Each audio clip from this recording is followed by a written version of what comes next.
Aquaman, issue 48, Kelly Sue DeConnick writing with Victor Bogdanovich on the art, and Aquaman goes to speak to a Mommy shark. really big Mother shark. shark. Don't you dare. Yeah. God damn you. Now that damn Alright. song's in my head again. Do. That one? Yep. What song? I'm confused. Baby Shark. Oh, Baby Shark. Sharks. Okay. Do you not know what Baby Shark is? What I liked here is being the type of biology nerd that I am.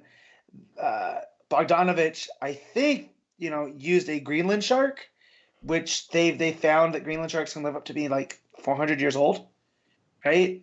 So it's this really ancient looking shark that I feel like here we got in the art. But yeah, Connor's looking at Greenland I shark. am looking at Greenland Shark, yeah. Yeah. Yeah, okay, I can see it. Yeah, you can see it. Yeah. Which I like, but I hope Mother Shark becomes a character because I like this whole mythological take on Aquaman that Kelly Sue's using here. Was I was a little worried going to this. So yeah, Bogdanovich is often very good, right? Yeah. But there was a concern in the back of my head that is this going to be really different? Because it's been, Roka's stuff has been really stylized for this book. Yeah. And has been very, unique amongst the line right now. And I thought, oh, okay, Bogdanovich is kind of just, I know I'm usually know what I'm getting with Bogdanovich. And there are times where I felt that in this book with the memories, but everything else is fantastic. To me, Bogdanovich is the perfect fill-in. Like, you need to give an artist a break, but you don't need like not that he's a house style. You know it's Bogdanovich from when you lay eyes on it, but there's not too much style that distracts from things. Yeah. So whereas Roka had this really personalized style for this art with the monsters and the gods and whatnot. Here, I felt like this is a perfect, like, we're going into this subspace with Mother Shark, so it can be a little bit not like Roka. Yeah, the best page of the book maybe him walking out the water once he's drank the magic stuff. It's like he's in another plane of existence. Into the water. Yeah, he's getting into the water and his head's just sticking out. Yeah. Yeah. It looks good. Yeah, and then there's that big 2-page spread with the giant mama shark. So. And it begs the question of how real is this, right? Yeah. Well, it says he's dead. It says he died, and he's. But instead of going to wherever he's supposed to go, he was taken here because the old gods were basically asking for help. Yeah, the old gods were praying for help. Yeah. Right. And he's the type that can do it. So if we get Aquaman like ocean god out of the end of this, I'll be so excited because that'll shut up everybody who's like Aquaman's useless. Like, no. Everyone calls Superman a god, but he's not. He's an alien with superpowers. Aquaman, legit god. Like, that'd be dope. And the shark gives him a lot of his memories. Not all of them, but he gives him some key memories. And then it's like, hey, like, you could, like, I can go show you more, but this process to like wipe your mind is not supposed to be undone. It could be dangerous. And he's like, no, show me more. I want everything. Yeah. That page with the league is one of those where I felt, okay, this is Bogdanovich. Yeah. Yeah. And again, that's not necessarily bad, but it stuck out in this book. Yeah, well, I mean, didn't bother me. Roka's back on at least. I mean, the issue with Solicited we talked about today, he's back on that one at the very least. So he's probably back on it soon. This is just between arcs. Yeah, but it's interesting at the end. He finds out about Mira. This is your beloved. This is your loved one. Red-headed woman. And then also, and your killer is the final page. So So here's my take on this. Is this just a setup? Is this one of those BS cliffhangers, right? That we're going to find out that she's the killer because he basically said, no, I have to go do this. And she, assisted in that from John Earth. Yeah, is it an interpretation thing? Or is it kind of linking to, remember how when she first showed up, she was sent to kill him. She was meant to assassinate him. Right. Like, is it linking up with that stuff? Or is it, can we trust this shark? Is the shark actually giving him some bad I'll be info? honest, when we got to this final page, I felt very similar to how I did on the ending of Justice League. Yeah. I was just like, right, okay. Well, see, I like that though, because now if he comes back, he's gonna come back kind of as a blank slate. Like he knows everything now, but like it's a little bit different. So will he go in not trusting Mera? Like, I'm enjoying kind of what the book's doing. It's doing it at a really nice pace where it's really letting all these things, you know, no pun intended, sink in.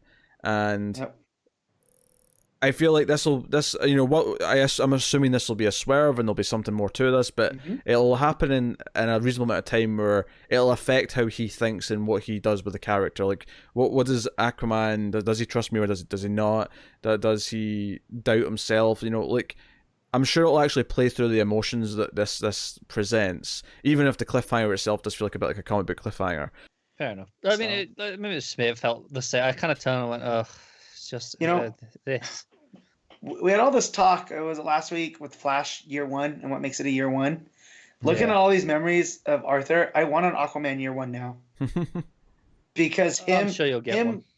Him learning all the Atlantean stuff is cool, but like, more or less, I just want to see him hang out with ocean animals, like here. You want that panel that I picked last week of Barry running and smiling for the first time.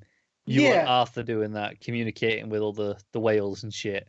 Well, there's that, and like you get the images of him as a kid, right, with a floppy haircut, looking like he's talking to a sea turtle, or with the seals, like he's face to face with them, and like I want all that. I want that youthful, like, kitty, like, you know, he's not jaded yet, right? He doesn't know I'm supposed to be a king and I have to go do this, you know. So I like this issue quite a bit. I think I'm liking what Kelly Sue's doing in the book. I like that it's I like how slow paced it is. I actually kind of like that it's taking its time, kind of just building things up and letting the atmosphere of the world that he's in and the art kind of let that speak a lot of what the book is doing. I like it. I mean, I know some old school comic fans like hate how decompressed comic books can be now, but if it's done well, I'll have a good decompressed story. I get that with some. I don't feel like this is as decompressed because, I mean, that first arc was only 5 issues. Yeah. Which is, you know, less than the standard Typical. now, which is 6, right? Yeah.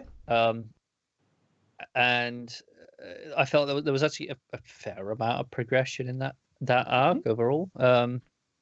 So this is definitely not as decompressed as some things are. Oh sure. No.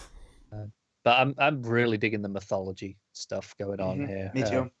Well, I just love this whole idea of Mother Shark, and she's the one that, you know, kind of cleans the ocean in that way of your memories. Yeah, because so we've got all these gods of the different cultures. We've got the salt and water, right? The salt and water.